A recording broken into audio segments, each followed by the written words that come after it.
long ago in a living room very much like yours, two women made up a podcast on how movies link up to each other, and they called it 6 Degrees of Feature Film. Hello, everyone, and welcome to the 6 Degrees of Feature Film podcast. I am Miss Movies, also known as Brienne. Hi, I did it backwards. Hi. I can't get it right. Get it together. And who are you? This is like our 27th episode or something. No. 22? 22. I was close. Whatever. We're still young. Who are you? I'm Stacey Howard, I think. Nice to meet you. Nice to meet you. Hi. Hello. I'm glad we've been doing this for a few months now. We're at someone's house. Oh my gosh. Whose house are we at? We are at our friend Josh's house. Hi, Josh. Hey, Josh. Sorry. Welcome. I have a microphone. I feel like I should be putting on a show. This is You great. should be putting on a show. You feel need to empowered. be bringing the oomph. The shoulder? The shoulder shrugs Yeah, that I you're did doing? a shoulder shrug. Gotcha. For those of you who don't know who just Josh is. That's right. Not too many people probably know. Josh Tapia. JTE, Josh Tapia, a.k.a. Silky J, what you used to call me Oh, in high school. Hey. That was No my nickname one in high calls school. It was that. my rap name. Wow. And having this mic in my hand, I feel like I'm back in my rap days. Oh, you suck at MCs. They got nothing on me. Was that you, Silky J? Pretty close. Oh, jeez. Did you wear silky boxers? Is that why? Is that the real reason why? I would tell you the nickname, but it's too dirty for Oh, the God. listeners. Oh, God. There's a saying we used to have, but don't worry about it. All right. Listen, I'm here to talk movies. Okay. 6 degrees of film, whatever you want to call it. I'm ready to break it down. Whatever you want to call the podcast. No, not the on. podcast. I'm saying, it started with Kevin Bacon, and there's always that connection game. Oh, yeah. I think it's a great idea for a podcast. We're going to play that game at the Yeah. end. Don't you worry. Did I get that ready today? Don't you Guys, worry. I feel like I'm just I got here late, and so now I'm completely frazzled. No, you're like me. I am always a frazzled one. I'm always late. I'm always 10 minutes late to her house. What's happening? It's like Freaky Friday. I know. It's like we switched places. I was early. I was prepared. I've already played 2 video games and killed it. Periscoped it. Yeah, periscoped it. I literally killed myself in the process because I was shit at it. So I am always on time. One rule I learned in Hollywood: if you're on time, you're late. Always get there early. For anyone that's in production or wants to work in production, that's one of the advice one of my teachers gave me in film school that I always kind of took to heart. But you know what? This is LA. Traffic is shit. So I get it. Always allow for like an hour. It's ridiculous. Mm-hmm. Absolutely ridiculous. Yes, now, regularly, it would probably take 2 hours to get here from my house, but I was thinking, it'll only take an hour and a half. Nope, pretty much 2 hours yet again. Saturday. Yet again. Yeah. It only took me like an hour, and I live in Huntington Beach. Because my GPS took me a ridiculous way. What? I That's feel the like worst. Sundays are the one day you could kind of. Saturday and Sunday? Saturday's not too bad if you go during the day, early. Sure. But Sunday's the one day where I feel like traffic won't be that bad. It's for the most part. No one's. It's not like it's like the South where everyone is in church. This is the land of sin. No one's in church. So. Well, if football season's going on, everyone's watching football. Oh yeah, that's true. That's true. So over no one's on now. the road. Yeah. No one's on the road. That's right. Unless they're on their way to the game. There you go. Boom. There you go. All right. Okay. Nice. So our feature film today my is, we selected this specifically for Josh, and I've been holding on to it for a long time because we've been trying to get this going. It's going now. Which is Creed. Creed. God bless you. November 25th, What a good 2015. I have the poster over there, and I put up 3 posters today, and I almost put Creed up. But when it comes to movie posters, I like to put up older ones for some reason. I feel like they've earned their stay on the wall. Movies that just come out. You can't just get it now. Yeah, you have to wait. I have Cliffhanger, Escape from New York, 2 a 90s and an 80s film. The only reason why I put Mad Max up there is because at least it's part of a trilogy from the 80s and 70s. That's true. So I feel like it's earned its stay. What a film snob you are. You're like, unless it's Such a 2 film decades snob. old, I'm not going to put it on my wall like a fucking I amateur. do feel like that. Like a peasant. I don't want to get caught up in the moment, Stacey. You got to earn a spot in that wall. And Mad Max was my #1 movie of the year. I think it's going to be a masterpiece, classic action masterpiece. So it earned a spot. Okay. You have good space. You could probably do at least 4 or 5. I was going to ask you guys at least about 4 that. or 5 more. Do I just go all around? You do. Go all the way You go around, all the way but around. you need to do a horizontal one there. one? Yeah, Okay, don't gotcha. do like a typical. You got to do. So it wouldn't be too much. We're decorating It's Josh's definitely room too much. right now. No, there's so much. There's so much empty space. Our girl will be like, "Oh, he doesn't care about his place. He hasn't decorated." So if you decorate it, she'll be like, "Oh my god, put up a few little lights above the window." Okay. Like you, Yeah. Feel the let me lights on give. the window. Get a headboard. Put up some Christmas lights. Get a headboard. Get a real bed. All you have is a mattress. I don't have a frame. You need a frame. You are such the Bachelor. Some love advice Listen, now. This is how to make this pad a little more female friendly. Do the Blu-rays count? Does that help? Nope. I have a huge overflowing shelf of Blu-rays. This is just so everyone knows what's in this room. It's literally a giant TV, 60 a inch. bunch of DVDs, and then there's like his I bed got a that's little on couch. the floor.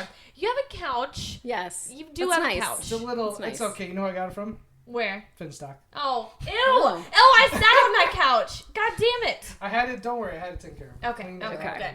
Good. It's this is very much a bachelor's room, Yes. but you can do some things to make it just a little more welcoming Okay. to us female folk. I'll make the next poster like a Love Actually or Pretty Woman. There you go. Just even it out. Yeah. Yeah. Get the testosterone You could down a go bit. real like working girl, and then Oh, Yeah, that there you would go. be- There you There you go. go. That might bring us One more woman questions. might be like, "Oh, all right, Oh. that's nice." Okay. So, anyways, Creed, guys. Yeah, Creed. Creed. Oh my We're gosh. back to Creed. Creed. I want to hear your guys' thoughts on the film because everyone knows my thoughts. It was one of my favorite Sure. of the year. It was my number 2 right after Mad Max. What were your guys' thoughts on the movie? I loved it. So when I saw Creed, I had only seen Rocky 1 and 2. Oh, Jesus. So I'm not the biggest Rocky aficionado. Okay, you know? gotcha. But I recognized all the little hints, all the, homages to the original franchise. And I loved all the cute I thought it was cute. It was such a cute little movie. Yeah. I know it's sports and it's about heart and balls and sweat and whatever you men love. Describe but a different movie right there. But keep going. for me, the emotional part of it was the most hardcore. And I that resonated the most with me. I didn't really care about the fighting aspect, but I cared that he was trying to overcome something and prove himself and Interesting. find love and prove that he's a worthy person, I guess, because he never felt like a whole person. He always felt like he's like, the illegitimate son of Apollo Creed. He always felt like not whole. Because you admittedly have not seen Rocky 3. I have not. And I think out of all the Rocky movies, that's where you really get the relationship of Apollo and you learn a Rocky. lot about him. So, I wondered, did it, if you lost something, not that you lost anything, but maybe you didn't get the full impact that I did or someone who really who's seen all the movies. Because you bring that whole relationship and all those other movies with you to that theater. If you just watch the first 2, which I love the first 2, they're opponents, They don't really become friends until Rocky 3. And then Rocky 4 the beach Vermont, right? Yeah. In the water. Yeah. Nice homoerotic moment. But there's so many great little callbacks to the older films between Rocky and Apollo. And when you see Rocky say, he'd rather be sitting here talking to you, when he says certain things, it hits home a little more, I feel like, because I know Apollo, I know that relationship.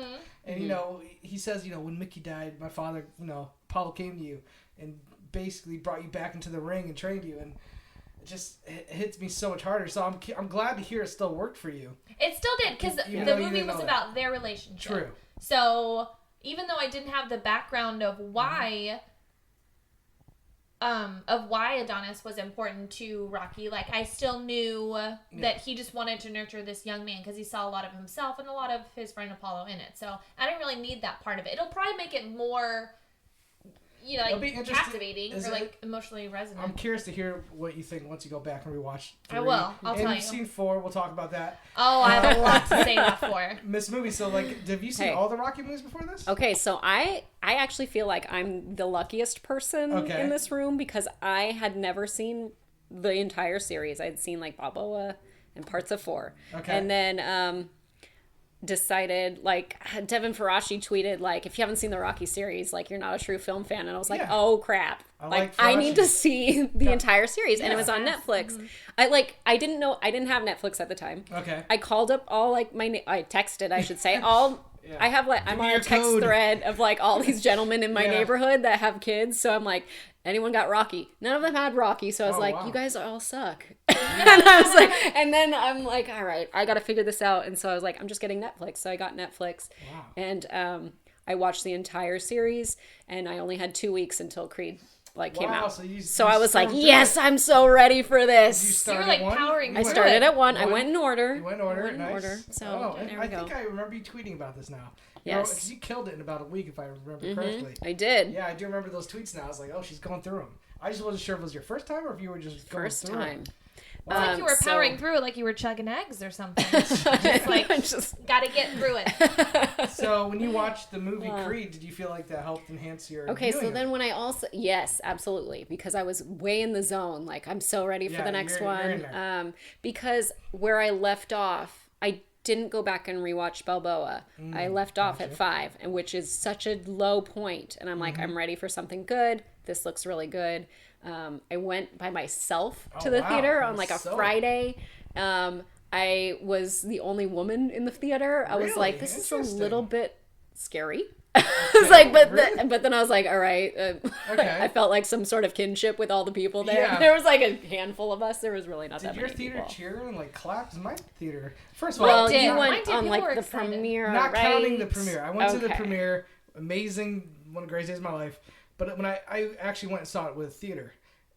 Twice more like around opening weekend than the weekend after, and every single time, you know, when those Rocky moments hit, people were clapping, Cuff and cheering. Link. Oh my gosh! Cuff and Link, yes. Yeah, no, I clapped. At my theater, I saw with an older crowd. It was kind of silent, but whenever you have the homages, because they'd all seen it, you know, back in like the 70s or whatever, and I was like, Cuff and Link. Like, I had a little silent moment to myself. And then I heard a guy laugh because I was like, the turtles! Like, I think that they thought I was just excited to see turtles on screen. I was like, no, it's a reference to the older movie, you asshole. Like, he was laughing at me for being excited. But, yeah, I liked the little moments. I liked seeing it with the crowd. That was really fun. Yeah, mine was definitely kind of like low because I mean there was excitement from the crowd, but what I do like about this movie, it was the first show on a Friday. Okay, that's why. It was like a morning crowd. For me, when that's the hard part. I try to go to movies like in the prime hours, like when I want to go to a busy theater. I want to be at a sold out show on Friday night or Saturday. Yeah,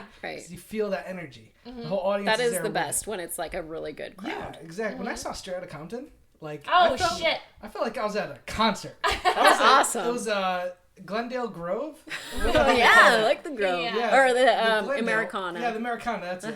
And it was a late showing. I think it was a Saturday night, and you could just feel the energy. The whole crowd was just digging it, and I was like, "Just feels like I'm at a freaking concert." Right now. And that totally like skews your perception of a film as well, too. Compton is a good movie, but I have a similar experience with like The Hangover, which the first one, which I thought was just really good because the crowd was so good and so into it and hitting all the jokes, and I was like and I go back and rewatch it and I'm like, it's still funny, but it's not as good as I thought it was because that crowd was like really on. Interesting, because I remember seeing The Hangover at ArcLight Hollywood in the Dome like Friday night. And I was right out of the gate. I thought it was good, not great. Yeah, I was one of those people that jump on a train, but I know what you're talking about. Coming out of theater, people were losing their mind, and it almost made me be a little like, "Come on, let's not." So let's all calm down. But yeah, you can get caught up in that. I totally understand. Right. What I like about this film is the diversity aspect. Like, my theater, I was definitely in the minority for sure, and I love that. Just because, like, I'm not normally. Crowds that I'm with aren't normally as diverse as that. Yeah. Maybe just because of where I live. Do you go to a lot of kid movies also? I go to a lot of kid movies. No, but I mean just in general. Yeah, just in general. Like, where you see a film like varies. Totally understand. ArcLight audiences are a little bit different than AMC totally. audience. Yeah. You know what I mean? So that goes into when I go to see a movie, I definitely just think about that stuff. So yeah, awesome. Nice. It's already made 171 million. So congratulations. It's killing it. It's killing it still. Yeah, I think it was like a $40 million budget around there. So it's pretty damn good. I would have liked a little bit more background of the upbringing of Felicia Rashad's character and taking Adonis in and like seeing like him grow up a little more. Oh, so you want like maybe a montage in the beginning? Sure. You know, montages and Rocky go hand in hand. Montage? Yeah. I could see that. I love the opening scene. Yes. Hearts on Fire. I just saw another Rocky movie, and I was very pleased with the song choice that they made for a montage. So nice. I really liked that montage, and I want a little more. I wanted a little montage of this. He has a montage. He's a training montage. Yeah, in Creed. Yeah. Yeah, it's funny because you tell Coogler's trying to do something a little different while trying to stay true to the original movie. You don't really ever get that running up the stairs kind of straight up montage that you got in the original Rockies. Right. It's a little bit different, a little more subdued. Like the ending, some people I heard most people that love the movie, I've yet to meet anybody that was like, I didn't like the movie. Mm-hmm. But I hear some Rocky fans saying like, oh, the montage with the motorcycles and he's running down the road. Yeah. Not everyone loved it, but I was okay with it because I was like, you know what? I don't want him to just do the same thing that they did in Rocky. So try to make it your own, and I think Ryan Coogler did a good job doing that. Yeah, because the city has changed now. Like, it's a different... Oh, Philly? Yeah, it's different. So I think they were trying to do, like, this is what Philly is now. Totally. So, totally agree. I felt it. I was like, it wasn't my favorite. Like, I thought it was a little ridiculous, but I haven't been to Philly since I was, like, 10 years old. So I was like, this is probably what the vibe is now. So if that's what they were doing, go for it. And I love Ryan Coogler and the composer who made a great choice of... You throughout the whole movie, they throw hints of the Rocky theme. Right. Like, you hear, like, little notes here and there. And there's only one time in the movie where he just full-on brings on the Bill Conti music. Yeah. And it's the moment where everyone's like, oh, you're like, yes! Because when you hear that music, because they tease you throughout the whole movie, you want to hear it. But they don't play it, and you're like, is that it? That's kind of like the Bill Conti music.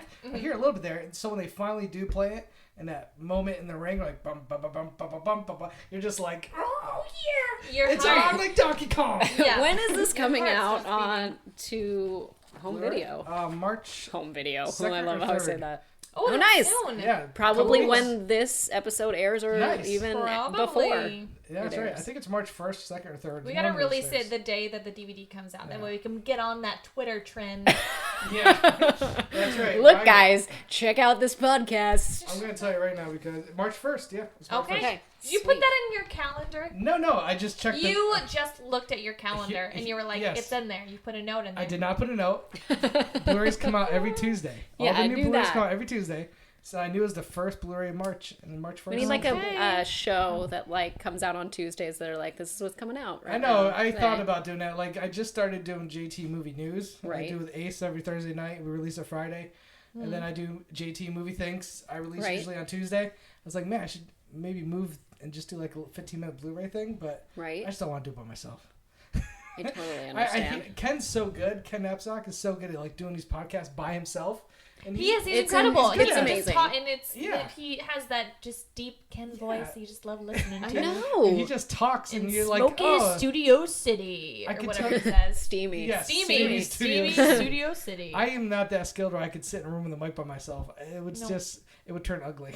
I don't know what would happen. I'd cry halfway through. Some sort of co-host. And you just hear a microphone running like, I would just get on a tangent about my Toy Story theories and all that weird stuff. Yep. Mm-hmm. So, and Ace just moved in like 2 houses down from me. Oh, what? That makes it easy. Which is why I was like, dude, come over Thursday nights. And literally, let's just rock out a movie news podcast. So that made it really easy for me. You can put that in part of it. Yeah, this week. Yeah, this is what came out. That's true. We usually we touch a little bit on the movies that are coming out. We try like, what's coming out this weekend for like last 5 minutes. Right. Yeah, maybe I'll do a Blu-ray show one day. So many podcasts, so little time. I know. So little time. Well, we should head to our links. So we decided to link to is Rocky films. Yeah. So hey, we were talking more Rocky. So far in our podcast, we've talked about Rocky 1. Rocky 1 and Creed. And now we're also going to talk about Rocky 2. Oh my gosh. Oh, we're going to 2. We're going to 2. 2, okay. Did you saw 2? 2 I've took it to another level. I've seen 2. I saw 2 like a month or 2 ago. Oh, no, after Creed. After Creed. Okay. Yeah. Gotcha. So you started with 1. So I started with 1. Watched Creed.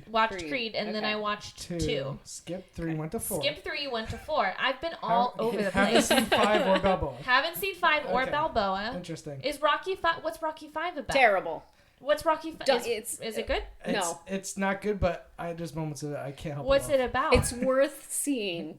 Like, a lot of people told me to skip it when they're like, oh, you can skip 5. And I was like, no, I have to see the good and the bad. You know what's funny, though? Like, even though a lot of people think 5 is the worst, and it is the worst, it's one of the ones I would quote the most with my friends growing up. Huh. Really? Yeah. When did it release? That's because it released around this time that you were more impressionable. 90s. I mean, get up, you son of a bitch, because Mickey loves you. I mean, that whole line, I love touch me nasu. Come on, punk. Touch me nasu. And then he hits him, he goes, sue me for what? I mean, there's so many great moments, and Tommy Gunn only fights in the ring. Well, my ring's outside. let's do it. Oh, but shit. Those are like badass like quote moments. So even though Rocky 5 is not good, I still love it. It's full of one-liners, so I'm gonna like it. One-liners, yeah. Okay, good. Is that Sage Stallone? Yes, in Rocky 5, yes. Okay. That's his son, right? Yeah, he also started. The one that passed away. Daylight. Passed away. Also started in Daylight. Also, yeah. Oh. There's a picture of him in Creed when Adonis Creed picks up a photo and it's Stallone. He goes, "Is this your kid?" And he goes, "Yeah, he lives in Vancouver. He's like in Canada." Oh. It was actually a picture of him and his kid. Stallone talks about how that was like a little, note to his son who passed away. But yeah, sad stuff. But you know what? Creed. Let's talk about Rocky 2. Oh my goch, I love how Rocky it's like 2. he's spending all his money. Yeah.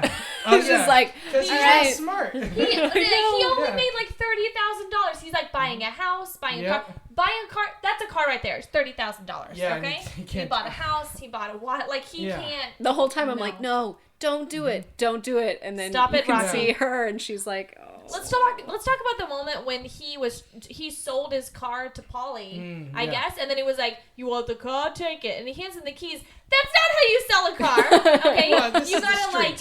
I know, but there's a lot of paperwork. There's a lot of paperwork. You gotta like sign over the lease or whatever. Yeah, but this is 70s. I know. People don't care about I was like, first of all, that does not count. That's not legal at all. I love. And he didn't even give him any money. Like, Stallone's so good at putting little touches to the character, like the fact he couldn't drive well. He's like, "Do you know how to drive?" He's like, "Yeah, he never really drove." And he's like, "Car's like, he can't really drive." Little things like that. I love Stallone. Like adds to that character. And Paulie, I will say, gets a little bit of short end of the stick in Rocky 2, I feel like, because he's now working for Gazzo, which he always wanted to do in the first movie. And he's just kind of there working. He has money. He doesn't have a lot to do in the second one. Besides yell at Adrian. And yell at Adrian. Cause her to go into labor. But I think that a lot of people I think recognize about Rocky 2 compared to 1 is the fight in the first one's good. But 2 is where Stallone really was like, let's put it up a notch. Like, if we're gonna build up this whole movie to the second super fight, Rocky 2 might be my favorite fight out of like all the Rockies. It's a really good fight. I think that's my favorite fight as well. Because it is. There's such high stakes because Apollo Creed is like, no, I need to prove myself on this one. I don't want people thinking that I just let that guy do it. And then Rocky has this similar thing, like, well, I got to prove myself again. Yeah, like, that I'm good. And their styles are so different. Again, he's a slugger. He's not a boxer. He's a slugger. Paul's the ultimate Muhammad Ali type boxer. And I'm going to go to one of my favorite lines of any of the Rocky movies, where they're trying to figure out who they should fight next. And Apollo's like, I want to take out Balboa. People are making fun of my kids. They're doing all this stuff. And he tells Tony Duke, his manager, he goes, I want to go after him. And he goes, he's not right for us, baby. He's like, he gets out of his chair and he goes up, he goes, I saw you hit that man like I've never seen you beat no man before. And he kept coming. We don't need no man like that in our life. It's like you're in the movie. Like oh my gosh, are we in Rocky 2 now? Tony Duke, who's the manager of Apollo, is like one of my favorite characters in the series. He's just awesome. He's like always a little small player, but for me, like Mickey is so good in the corner. With like when he's yelling at Rocky, he's like, "You gotta go through him like an Italian tank." Then you got Duke, and then it goes, "You gotta stay away from him. You're winning on the points. Just stay away." Like the drama and the acting is so good. It makes me so much more invested in the fight than I already was. Yeah, that's why I love Rocky 2, and I think the fight is. It's so hard to say it's the best because I love the Rocky 3 fight. I love the Rocky 4 fight. I love the Creed. The last Creed fight was good too. But what is the most memorable and what brings the most like stakes? I think it's the second one. It might be the second one because, like you said, the first one, Apollo, it's a joke. He's just it's a fight. Second one, Apollo is like he's got his game on. He's like this ain't no. You're going down. Like even when they're coming in, he's like they're talking shit throughout the match with each other. Like. Mr. T in Rocky 3 is just like that dude's Mike Tyson. He doesn't care. He's just gonna kill everybody. It wasn't personal. Right. It was personal for Apollo. And out of all the Rocky fights, part 2 is where I see two fighters who've just exhausted everything they have. That last round in Rocky 2 is two guys that can barely stand and are literally just fighting what Rocky's all about, heart. They're basically like just punch each other at the same time. It's like, I'm tired. I'm watching the fight. And the ending could just be like, I mean, I'm exhausted. I don't want to go too much into it, but I mean, it's just like it could be either way. The ending could have been either way. You really felt like those fighters put everything on the floor, the mat, and that's why Rocky 2. And you finally get to see Rocky. I'm gonna ruin it if you haven't seen Rocky 2. You finally get to see him win. Yeah, and that's one of the best things ever. Now, okay, so the fight's great, the script is great, everything's great in Rocky 2. Let's talk about my favorite scene, which is... wait. Okay. I know what you're gonna say. Okay. Does it have to do with animals? Yeah. Okay. In the first movie, someone is taunting Rocky. It's not. And they're like... And they're talking to him about Adrian. Yeah, take it to the zoo. Why would I take it to the zoo? Retards love the zoo. Yeah. I screamed out loud because I was like, what the fuck? That's so politically correct. I can't believe this. In the second one, he proposes at a zoo. I lost my shit. And it's snowing, and there's like a tiger moving around in the background. They wouldn't have the tiger outside. The tiger is not used to the snow. It's such bullshit. I was riveted. I was so excited. Mr. Tiger. We're getting married. Hey, Mr. Tiger was getting married. It's so funny. It's my favorite thing I've ever seen in a film, probably. Stallone does such a good job with little details like that. Like saying about the car, like just little callbacks in all these movies. Are we just talking favorite scenes here? You can talk your favorite scene around too. I just needed to mention that he proposed. All I know is in one little bit of trivia, in one version of the screenplay, there was supposed to be a time where we learned Rocky's first name. Robert. Yes. Yeah, that's right. I didn't know that, but I know his first name. Well, good. I don't remember how I figured this is why we brought you on this show. Mm-hmm. Because I knew you would know everything. I will say, if I'm going to criticize something else in Rocky 2, the coma scene goes on for a little long. Yeah. Like, she's in a coma for a while. He goes to the church. He's out of the church. He's in the hospital. He's out of the hospital. He's talking to her. Like, I think Stallone could have cut maybe, like, that scene in half. And I still would have got the same impact from it. But that also leads to one of my favorite moments where she wakes up and she's like, can you do one more thing for me? He's like, what's that? Win. Win. And then Mickey's like, what are we waiting for? Boom. Then the music hits. Oh my gosh, when are you going to be doing the Rocky series in 30 minutes for us? When are you going to be doing that? You can do the whole script. Do the whole thing? Yeah, I could go. I'm going to do it with the Mummy. I am, someday. Are you really? Yeah. I love the first Mummy movie, but man, the sequels aren't very good. No, I still like The Mummy Returns. We bring up The Mummy like every episode. I know. Mummy, did we? Yeah, I did The Mummy. I talked about The Mummy for 45 minutes. My episode was so long. And I still wasn't even done. You had to cut me off. I know, I'm sorry. About 15 minutes into the film. And we were like, we gotta go. I'm real curious for you to see Rocky 3.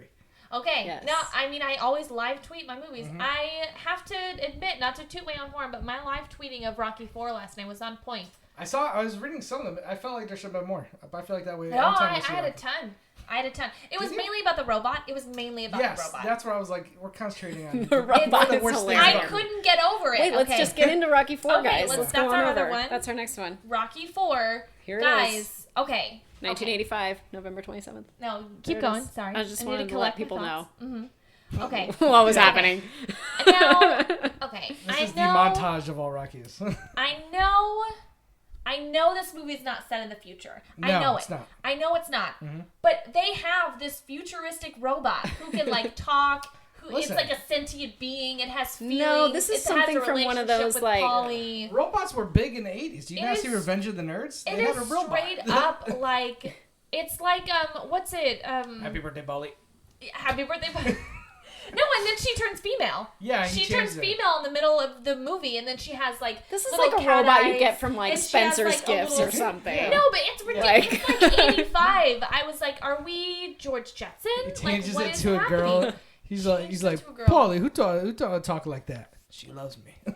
It's ridiculous. Like everything else in the movie is great. The stakes are so high. It's like science versus nature. Yes. You know, the natural thing. Yep. You know, the montage where he's like training with a rusty saw, and then you cut to like graphs and he's and like technology and like so many technology, crazy things. high tech things, well, and then robot. The robot. Listen, I understand the robot. What happened with the robot? It's not good. It's cheesy, but it's so cheesy.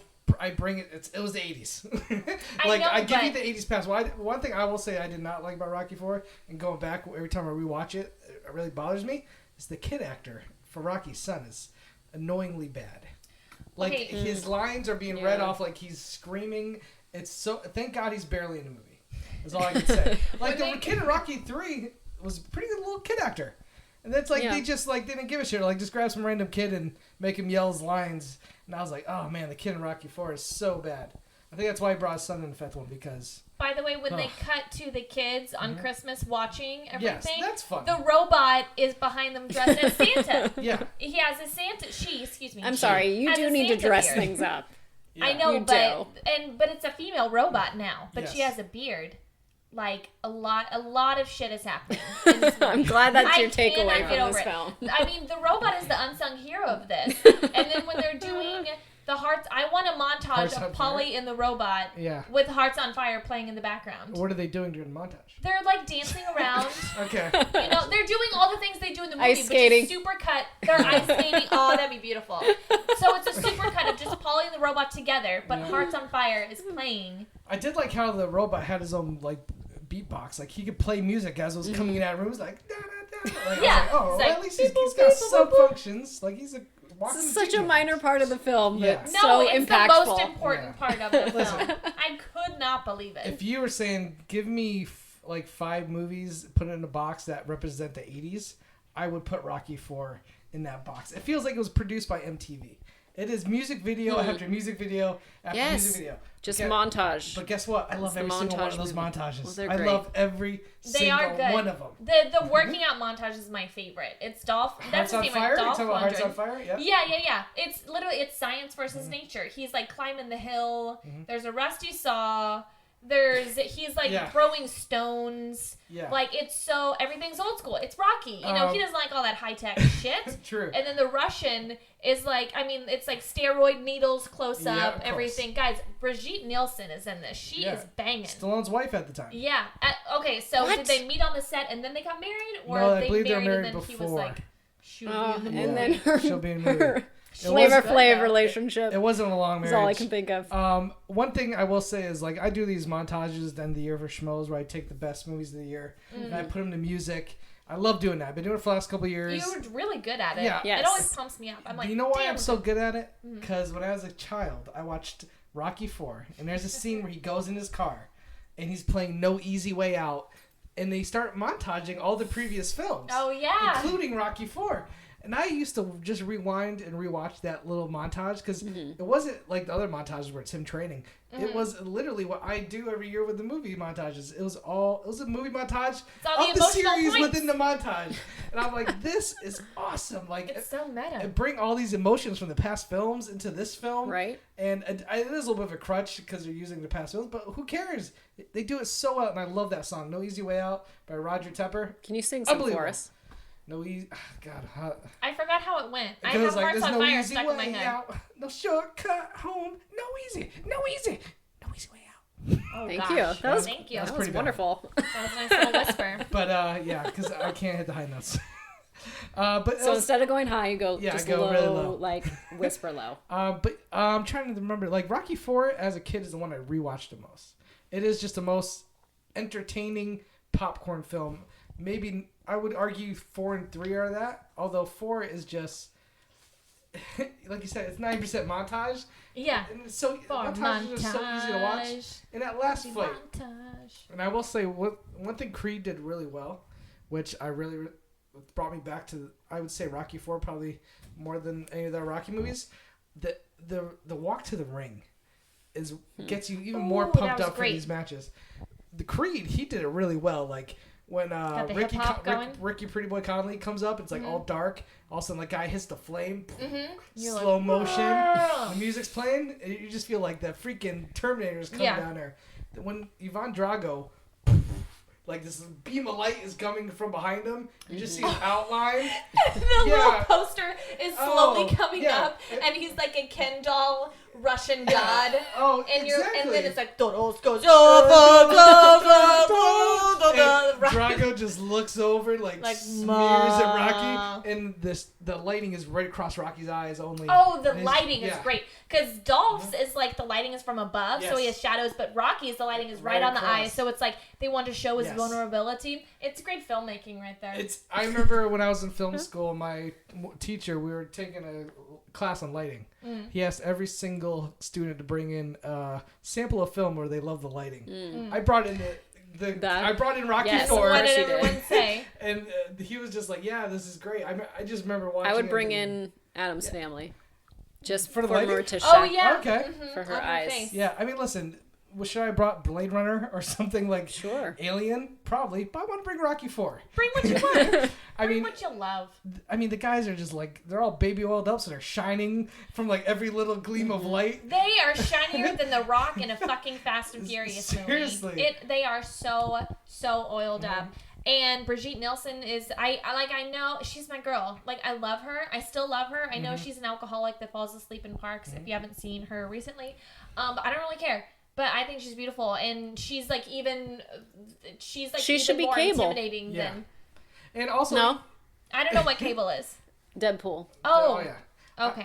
I will say, we'll bring it to I think Drago was okay with having that huge opening because Paulo kind of went all out for his final match. That's right. James Brown living in America. My God. He made it like a freaking Vegas show, like better than a Vegas show. So I think it's literally in Vegas. Yeah, it's a Vegas show. It's a Vegas show with James Brown singing.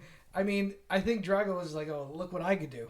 I got a whole country behind me." I mean, listen, is it ridiculous? Stoic and serious and Russian. Yeah, is it ridiculous that the Russian people start chanting Rocky? Of course it is. Real life that never happens. No sense. But no matter what, no matter who wins. Yeah, but I gotta say, I love another thing I really love about this movie that was the message from the other ones. The message. But one of my other favorite parts of all these Rocky movies, when it comes to the final fight, is the commentators. They really sell you like it's a war, no holds barred, style. Like West versus East. Yeah. But in this last match, Rocky IV, they show every other country. They a little bit from England, a little bit from China. You hear stuff you don't even know what they're saying. Like, hold it down, like you just get their excitement. You're like, oh man, this is like a world event. Yeah, it's like Joe Louis versus the German fighter, the champion Max Fletcher, I think it was. No idea what you're talking about. No. Okay, well, around World War II, Joe Louis fought. I want to say it's Max something. Max. Oh, I can't remember his last name. Von Sydow. It's something like that. His name's Max. It was basically, during World War II, and a lot of Americans were like, Joe Louis, go beat this guy. And I think Stallone took a lot of that history and put it in Rocky IV to kind of put that same thing. That match? Joe Louis. Yeah. They fought America won. They fought 3 times. Joe Louis lost the first one, then he won the second and third, I believe. Okay. All right. So we won. We triumphed. Yes, we won. Just as Rocky did in Russia. Good to know. Okay. So I know this movie was ridiculous. Did you like it though? I liked it. I did. Like I was very entertained by it. It's rock and roll. It's man. I mean, it's Rocky. Like these movies are great. Even when they're bad, they're great because it's Rocky. Like Stallone in his just love it. Prime shape. He's never been in better shape than he was in Rocky. When he's on the bench and he's doing the balancing thing, and I was like, what is happening? How do you do that? Yes. The ribs. He was ripped. He had his abs had abs. They did, and his what's abs the on back? Abs. What's your back muscles or whatever? These were really big. Like he had a tiny little waist, but then he had these big back muscles or whatever. Yeah, I just love how Ivan Drago's just towering over him. He is so tall. And I love that he just destroys Rocky for like the first 2 rounds. I mean, he is just like throwing this dude around like a rag doll, and then bam, Rocky hits him, cuts the eye, and then he's just kind of fighting his way the whole time. But man. Also, this is the first film that Bill Conti did not score for the Rocky series. Vincent D'Onofrio, something like that, Italian guy, actually did the score for this one. And Stallone said that's one of his biggest regrets going back to his movies. He wished he had Bill Conti for all of them. But guess what? I think all the music's pretty awesome. I mean, all the music is like pop music, though. So. No, I'm talking about like the montage music. When they're not playing Hearts on Fire, the training montage, like, that's not Bill Conti. I don't remember it, though. That's so it's not as good. I don't really remember. It all blends, so they stuck with a similar sound. With the Hearts of Fire, it transitions from the training music to Hearts of Fire, so it almost feels like one piece. But God, I love Rocky IV. I love Rocky, all the Rocky movies. All the Rocky movies. My goodness. Oh my gosh. All Rocky. Talk Rocky all the time. all day. Rocky all day. It's the best. We're going to do our links off of our Rocky movies. Yeah. Right. You are the guest, so we'll let you go first. You're going off of Rocky 4. Going off Rocky 4? You got 2 movies. Mm-hmm. All right, I am going to go with Burt Young, who plays Paulie. Was actually in one of my favorite films about 2 years ago called Win Win. No, I haven't seen it. No. I've heard of it, though. Wait. Very good film. Paul Giamatti, Amy Ryan. It's about it's really a family wrestling, drama. Right? Yeah, it's kind of. It's not really a sports movie though. Okay. It's a family drama. One of Paul Giamatti's best performances.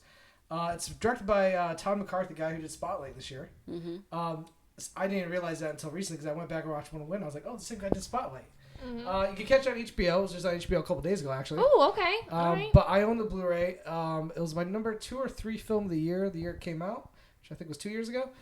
It's just a really great family drama. I don't know how else to say it. It's about Paul Giamatti's having these financial problems. Burt Young kind of plays his wife's father, who's in a home. Okay. And Paul Giamatti's going through like money problems, and he has to basically take Paulie. I'm just gonna call Paulie because I don't remember his name. Yeah. I'll say Burt Young. He takes him and he has to move into the house with him. And at the same time, this kid shows up and is like, "Oh, I'm a relative of yours." I'm like, I think it's Amy Ryan's sister is kind of like into drugs. Oh wait, Amy Ryan. She was on The Wire. The Wire, yeah, and The Office. Love her. Oh, she's great. Gone Baby Gone. I think she was nominated for. What was she? Who was she in The Office? She played the one Steve Carell's girlfriend that he ended up with. leaves for. Oh, her. Okay, yeah. Oh shit. Okay, Holly. Yes, Holly. Yeah, HR. Holly from HR. Okay. So this kid shows up. So not only does he have Burt Young, he has to take care of. He has to take care of this kid. His business. He's a lawyer. It's not doing very well, but he also is a coach at a high school for kids wrestling, and he takes this troubled kid in that's living with him, and the kid turns out to be like a really good wrestler. And it's kind of like a little bit of a parallel story. Is like Paul Giamatti is like finally winning games, and he's kind of pushing this kid, but he's also realizing that the more he pushes his kid, the kid has problems. I don't want to give too much more, but I guarantee you guys, it doesn't sound like a funny movie, but it's a funny movie. It's a great family drama with comedy, and one of my favorite. Win-win. All right, it's on HBO Go, right? It might be. It should be on HBO because it's been on HBO lately. Yeah, if it's on HBO, it's on HBO Go. I picked up Win-Win for like I seen it for $5 at like Best Buy. If you guys see it out there, see it. I like Spotlight. I'll take Win-Win over Spotlight. It's a totally different movie. I like Spotlight. Yeah, it's a totally different movie. Okay. But I just think it's a better movie overall, in my opinion. Gotcha. Do you know if it got nominated for any awards or anything like that? It should have. Okay. I don't know if it did. I don't think it did. I think Paul Giamatti's name was being run around for like Golden Globes maybe at one point. It's honestly I don't know. Golden Globes. Yeah. Honestly, I don't know why it didn't get more love, but it was a critical darling, and that's the reason why I seeked it out because I heard it was so good. Saw it in theaters and just absolutely loved it. Cool. Nice. Okay. So yeah, guys, check it out. Watch it. Win. Win-win. What's your other movie? Yeah. Oh, I got another one. Yeah, right. you're on the clock. I'm on the clock here. All right, so are we still? You go first. Are we still going with Rocky 4? Yeah. Yeah. So for All Rocky 4, you got Win-win. What other did you can go to us if you need to. Yeah. If you need I got some this. time. I have I need no help going off of Rocky 4. Okay. Listen, I could go Dolph Lundgren. I could go Masters of the Universe or something else ridiculous. But I'm gonna let's stick with Stallone and Bridget Nielsen, who worked together in another film called Cobra. I've never seen Cobra. Have you guys seen Cobra? No, but it's on my list, obviously. Okay. As we know. This is 80s at its best. This is what I want to know. Do you own it, and am I going to be borrowing it? What's that? I said, do you own it, and am I going to be borrowing it? I own every Stallone movie. Okay, so I'm going to be borrowing most of those. Okay. And I will return all via FedEx. I will give you some collateral. Credit card numbers. Okay. So Cobra came out the same weekend as Top Gun and got buried because Top Gun was a phenomenon. Originally, Stallone was to be cast in Beverly Hills Cop. And when he got brought onto the project, he said, I'm going to rewrite the whole thing. Mm-hmm. The producers didn't want that. They go, we'll go get Eddie Murphy. And Stallone took his script that he kind of wrote for Beverly Hills Cop and turned it into Cobra. Okay. Now, this is 80s cheese action at its best. What's it about? It's basically, Stallone plays Marion Cobretti. He's part of the zombie squad for LAPD, which is basically Rambo with sunglasses. And he basically is just brought in to take out the bad guys. And the movie plays very much like a horror slasher film / 80s action movie. So that is a crazy combo right there. That's great. So when you say zombie, do you mean literal zombies? No, that's just like the nickname of their squad. They're like the zombie squad, kind of like Suicide Squad. Oh, okay. Yeah, so basically there's these cult of axe murderers. God, I can't remember their name right now. But basically Brian Thompson, who's one of the most insane looking dudes ever, is a serial killer, and he's just killing women. He's known as the Night Stalker, I believe his name is. Oh, yeah. It might be Night Stalker or Night Slasher. And he's just going around and they're killing innocent women as they're going to their cars, as they're leaving work. And Stallone gets brought on because Bridget Nielsen, this is again their second movie together, after Rocky IV, she gets attacked by the Night Slasher. I'll call him Night Slasher, so I think that's what it was. Night Stalker was a real guy, so Night Slasher is I think it's probably the Night name. Slasher. And she survives. And she's so tall? Oh. Yes, exactly. Okay. This is like Kiss the Girls. Then they bring her in to like find him or to bait the guy. Kind of not really. Like basically, she sees the main killer, and this guy is not just some killer by himself. He has a cult behind him of just psychopathic killers. So Stallone is brought in to protect her. I want to know how you like manage all those people. Yeah, they're psycho. When they're cult followers, they're very easy. Let's do whatever you say. I mean, the group text has to be insane. Long plans. There were no texts in 1980s. No, the meeting is on 5th Street. Damn it, guys! I told you 12 times. There was no text back then. Okay, well, in my mind, just follow the blood arrows. Hey, there were robots in '85. Okay, so there might have been group text. So again, this is a very cheesy '80s movie, and guys, if you saw Deadpool this weekend. Have you seen Deadpool? Yeah, I have. You have seen it. Okay, there is a Cobra reference in the movie. What? Okay, so when break it down for us. Ryan Reynolds first agrees to be worked on, to basically be experimented with, he gets strapped down in that gurney, and the British bad guy is like, we're gonna take the mutant gene out of you.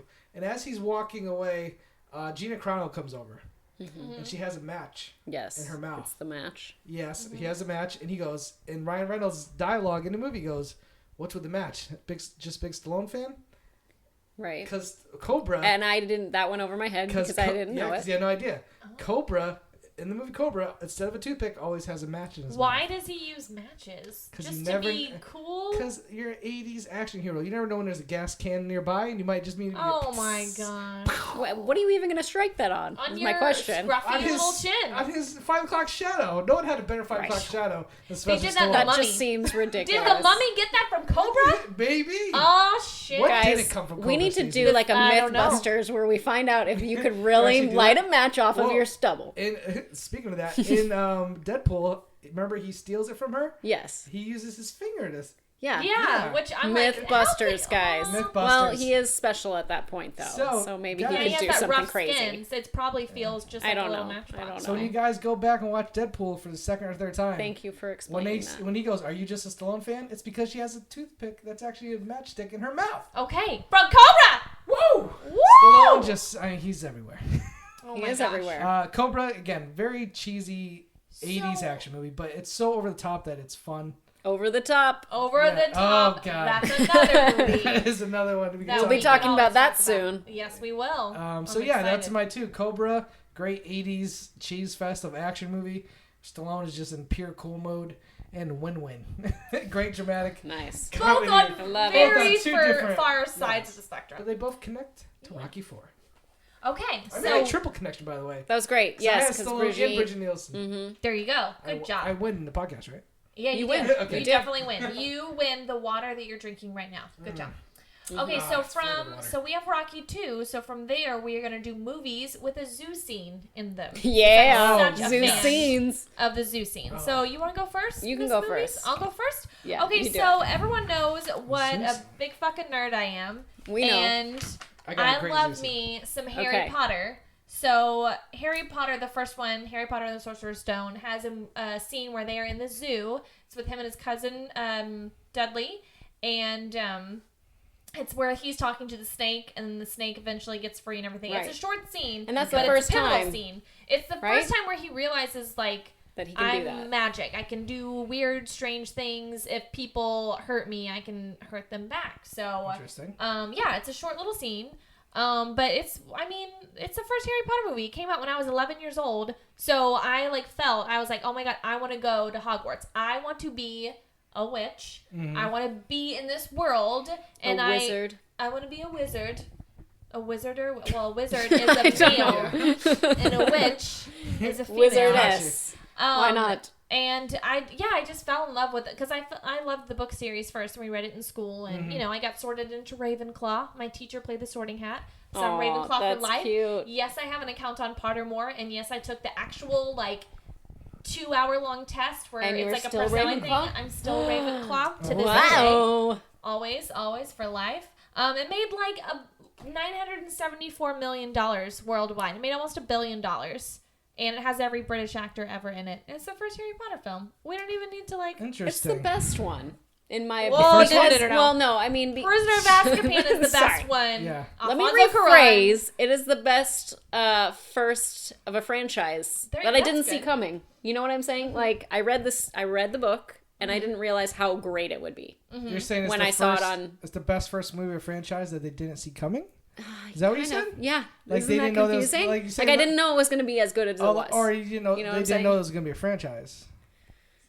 No, I guess I knew because it was going to be in books. Yeah. Listen, I'm not a huge Harry Potter guy. know that it was going to be as good as it was. That's okay. That's what you're a Hufflepuff. So here's the deal. You're a Hufflepuff. That sounds like I don't know what house I'd be in, guys. Hufflepuff sounds like a treat I would get at Trader Joe's. I don't know what that is. Yeah.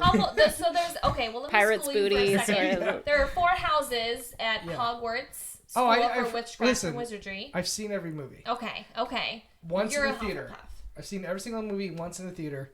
Never had the desire to revisit them. Did you read the books? Same with me. Okay. Although I watched it every now and then when it's on television. There's the new, movies are going to come out. Fantastic Beasts and Where to Find Them. Yes, that's right. Now, do you know the background of that? Okay, so no. The book. Tell us. In the Harry Potter world, children are going to school and they have all these textbooks they have to read. One of those textbooks that you'll see is Fantastic Beasts and Where to Find Them. Mm-hmm. So the story, Fantastic Beasts and Where to Find Them, is a story of 70 years ago. This man went through all these adventures and wrote a textbook, and then that eventually became the book that the kids read. So it's not a prequel. It really has nothing to do with Harry Potter in them. It's just an expansion of this universe, and it's decades before. So it's set in New York City in the 30s, I think. And Eddie Redmayne plays. I saw the teaser trailer. Yeah. I gotta say, I'm already uninterested. What? Oh, what? Just does nothing for me. No. I haven't seen the teaser trailer, so I don't know. I heard it's gonna be so adventurous and fun. I'll go see it, but okay. They're enjoyable. It's not like I watch them and I'm like, oh, this is boring. I enjoy them for what they are, but for some reason, it doesn't connect with me. I get very emotional by Harry Potter. Because I grew up with it they were 11, 12-year-old on screen, and I was 11 or 12 years old. That's why you like it. I grew up with them. And what was our franchise for when we were growing up? I have no idea. Star Wars, Rocky? Well, Star Wars was kind of at the end. Are you talking about what you grew up with? Yes. Oh, jeez. Where you were probably the age of the character. That didn't happen a lot in the 90s. I don't think that happened for us. In the 90s, it was just awesome blockbusters every summer that kind of stood on their own. Then there were sequels. Lord of the Rings, I was a huge Lord of the Rings. I'll take that over Harry Potter any day. Oh. Even the Hobbit films. And they come out similar times. The Hobbit films. Yeah.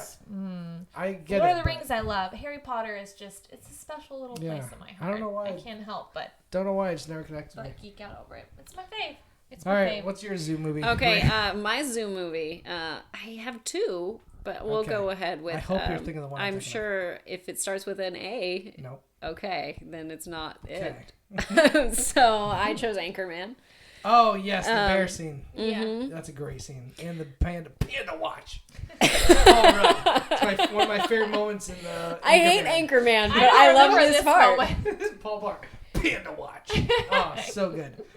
Anyways, there's really not much that I wanted to talk about this film about because I don't like it, but I do like the fight. How do you not like Anchorman, the first one? I don't know. There's certain humor that just doesn't hit with me. I got you. I guess that's one of them, huh? Yeah, it is. I love Anchorman. Absolutely love it. I also didn't like Step Brothers. So Step Brothers I like, but no. I didn't like Step Brothers. I like Step Brothers a lot, but Anchorman. What's that race car one? Who didn't like that either? Talladega Nights. You don't like Will Ferrell. What do you like? No, I liked Kicking and Screaming. I was okay with that. Kicking and Screaming is like the... I was okay with that. I liked him in Old School. I like him as a secondary player, not as the lead player. Okay. Yeah. Anchorman, though, has such a great team. That's what makes it work so well. Which makes me sad. David Kosher. So good. Anyway, I'm sorry. But I do like the fight. That's my favorite part of the movie. That's the best because all the cameos. Yes. Yeah. But yeah, Vince Vaughn. So good. Who else showed up? Ben Stiller. Tim Robbins. Tim Robbins, yeah. Yeah, so good. I love Anchorman, but all right, what's your next one? Well, if I was going to do the other one, it would be the Santa Claus. But that's a really short zoo scene. When was there? I don't remember a zoo scene. Yeah, it's just they're walking in the zoo. They're at the zoo, and the only thing that you really remember about it is the reindeer following them out. Okay. And that's it. And well, you guys missed a real obvious one. Yes, here. you tell us. There's a movie called Zookeeper. Or Roar. Roar. Zookeeper with Kevin James. Or We Bought a Zoo. Who played the voice of the lion in Zookeeper? I don't know. Sylvester Stallone. What? All right, it's on my list, guys. I know he sounded like I'm going to be watching this. Listen, I've never even seen the movie. Okay. Well, I'm going to have to watch it. I heard it's horrible, but Stallone plays a lion in the zoo. I'm going to need to watch a clip of this. How do you not connect those? That's perfect. Oh, man. Stallone all day. Yeah, Stallone all day. Even he's everywhere. I'm trying to think of another zoo scene that I guess Planet of the Apes, Rise of Planet of the Apes, when he breaks the monkeys out of the zoo. Oh my god, it's good. The Happening. That's good. Oh, I should have talked about The Happening. Oh shit. Okay. The Happening is great. Come on, the lions tear off his arms. Yeah. I could talk about the movie. That's one of the first ones that came out. I just hate that movie, so it's bad in a good way. I love it. Yeah. I want to do a commentary to it because it's so ridiculous. So we're coming to the end of our show. We went from Creed. We did Rocky movies. 2 and 4. 2 and 4. Off of 4. Mm-hmm. Josh, you did Win-Win and Cobra. And off of 2, we did Harry Potter and the Sorcerer's Stone. And Anchorman and kind of the Santa Claus. But you went off the zoo. Crazy. Yeah. I got you. I see how you guys. With zoo scenes. Yeah, you gotta have the same link. Yeah, okay. I had Bridget Nielsen. That's okay. Cast of Rocky. People that were in Rocky 4. Yeah. Those were your movies. I guess you could have done like boxing scenes too. There's not a lot of good boxing movies besides Rockies. I like The Fighter. Raging Bull. Fighter's good. Raging Bull's good. Those are 2 exceptions. You know what? I've never seen Raging Bull. Oh my god. I know. Did you guys see Southpaw? No, I didn't. I want to see that. I had no interest in That's something that's on my everything in the trailer. But it's worth it just for Gyllenhaal. It looked like it had 6 endings to it. Gyllenhaal's so good. It's one of those films. She dies. He has to come back. Yeah. He has a daughter. All this stuff was going down. I was like, it's all in the trailer. What is this? Listen, here's the problem with boxing movies: is there's gonna be training. There's gonna be a final fight. Yeah, I know. For Rocky to do that in 7 movies, and it's not old. Only have one miss. Yeah. And guess what? The one miss was when there wasn't a boxing fight in the end. Yeah. They had a street fight.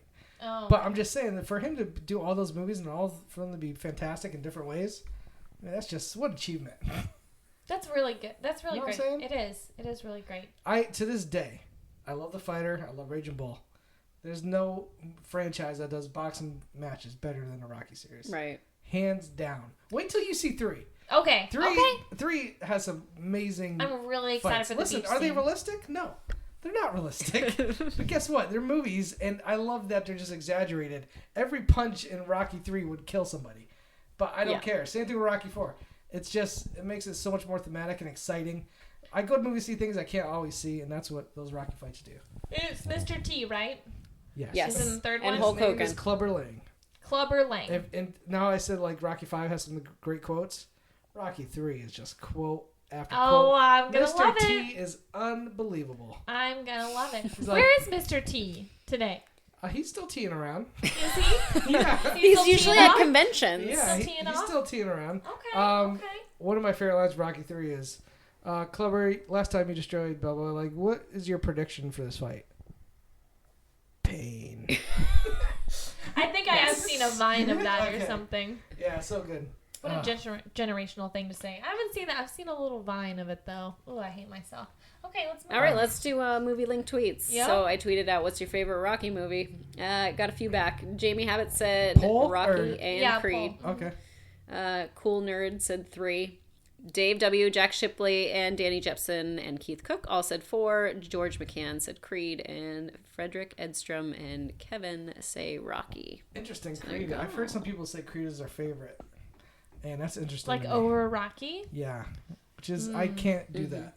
I'm just too much of I grew up with that movie, so I have such an emotional connection. But, I guess I can understand that if somebody just started watching Rocky movies. And Creed was their first one, they go back and watch the others. Sure. But That happens. That first film, yes, it does. But that first Rocky is just so good. And then again, the first Rocky doesn't have is probably the weakest fight of all the Rocky movies. Yeah. Besides 5. Right.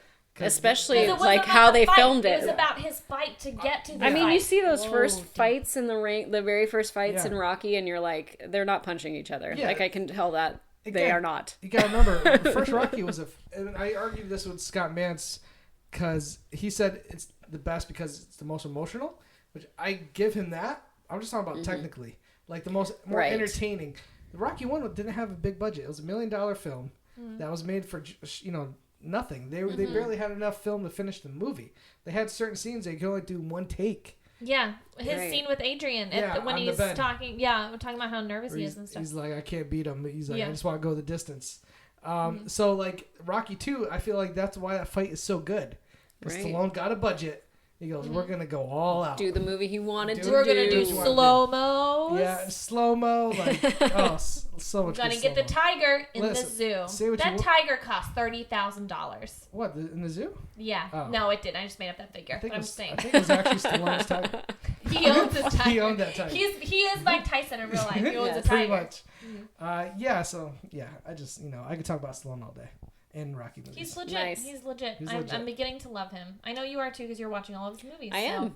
We're going to do more. We're Oscar. We love Oscar. I heard you talk about Oscar with John Roca. I legit really liked Oscar. I thought it was so much fun. I don't know how it got such a bad reputation for being bad. Oh, no. It was great. It bombed at the box office. It did bomb. Yeah. But I don't think people were ready for Stallone in a comedic role. I don't think people knew what they were getting into. I think they just... Go back and watch Oscar. It's such an entertaining family film, too, by the way. Yes. It is. Oh, it's really family friendly. My sisters love that movie. Like, that's a movie I watched my whole family growing up, and we all loved it. It's great. I saw it in theaters. It's the type of comedy that I wish people were still doing. Yeah, because it's not raunchy. Totally agree. It's hilarious, situational comedy, basically. Kind of reminds me of, like, something like Clue. That's why we liked it. Yeah. A lot of double entendres, a lot of mistaken identities. So good. Finucci's. Have you ever seen me yell, Finucci's? Finucci, sit. Finucci's are the best in that movie. That's the lawyer that gets eaten in Jurassic Park, by the way. Oh, that's right. You're right. Totally right. Mm-hmm. Forgot his name. Whoa, we went off on a tangent there. Okay, so to link this back to Kevin Bacon. Kevin Bacon was in Beauty Shop. Was he really? Yeah, that's right. Is With Octavia. that the Queen Latifah movie? Yeah. Kevin Bacon was in Beauty Shop with Octavia Spencer, who was in Fruitvale Station with Michael B. Jordan. Are we going to Creed? Creed. Okay. Yeah. Creed. Mm-hmm. There you go. Creed. There we go. And usually I ended with me doing a Rocky impression of what would Rocky be like in our feature film, but our feature film was Creed and Rocky wasn't there. So. Is there a possible closer connection we could make than that? Probably. To Kevin Bacon? Yeah, because I'm sure we could do like Sylvester Stallone. Stallone worked with somebody and Kevin Bacon. Yeah. Okay, sure I got it right now. Okay, you got Stallone was in Copland. No, wait, Stallone was in Copland with De Niro. De Niro was in Sleepers with Kevin Bacon. Yes. Boom. I've never seen either of those movies. Look at that. But that's the same amount of links. That's the same amount, links. I'm sure we could get If we could get one. We gotta get one. Have Stallone and Kevin Bacon really not been in a movie together? Brigitte Nielsen. Unfortunately, I don't think they have. No. They need Kevin Bacon has never been in... Who else is in Creed that would even have a chance of being... Stallone's like the only old-timer. Felicia Rashad. She's... Unless Kevin Bacon was in the Bill Cosby movie. I don't see that happening. Ooh, Bill Cosby. Yeah. Ghost Dad. Wasn't Bill Cosby in the movie? Yes. That's right. No, so yeah, awesome. There it is. There we go. So no Rocky impression this week then. No Rocky. I did a little bit in the middle of Would Grover be better than Rocky? Grover. No, we're not doing it. What would Creed be like with Grover? No, we don't need to do that. Where can we find you, Miss Movies? You can find me on Twitter at Miss Movies or Instagram Miss_Movies. You can find me on Twitter at SOHoward2012. Where can we find you, Josh? Twitter, what can you do? About to go on a plug spree. All right, let's go. Let's do it. First thing, Twitter at JTE. So basically, let me just run down the shows you can find me on. My own show, JT Movie Thinks. Yeah. Awesome. Super fun. Yep. Interview people. JT Movie News. I do with Ace. We cover movie news. Fun. Box Office Breakdown every Sunday with Sarah Stratton and Tom Dagnino. Popcorn Talk. We cover box office numbers. It's more fun than it sounds. I promise you. Catch me on Screen Junkies, either on movie games, movie fights, or engineering in the background. I pop in every once in a while.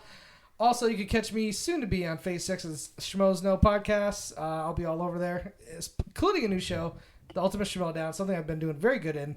We're going to conclude that on the show, and there's a new actual show where it's just trivia battles. That's my favorite. Yeah, that's the best. I'm so excited for that. I think that's everything. Then I don't have to watch all that. Never mind. And that's everything. I think I might have forgot something, but who cares? Yay! We're so proud of you and your accomplishments. America. Thank you for coming on our show. We were so excited to have you. Yeah, this is great. It's been a long time in the making, and you were the best person to talk about the movies today. I agree. That's right. Great. I agree. Hooray. All right. Thanks for listening. Yeah, thank you for listening. We'll see you next time. Bye-bye. Bye. Bye. Bye. Bye. Bye. Bye. Bye. 6 Degrees of Feature Film is produced by Stacey Howard and me. Special thank you to Ken Knapsack for our intro and Matt Brown for our artwork.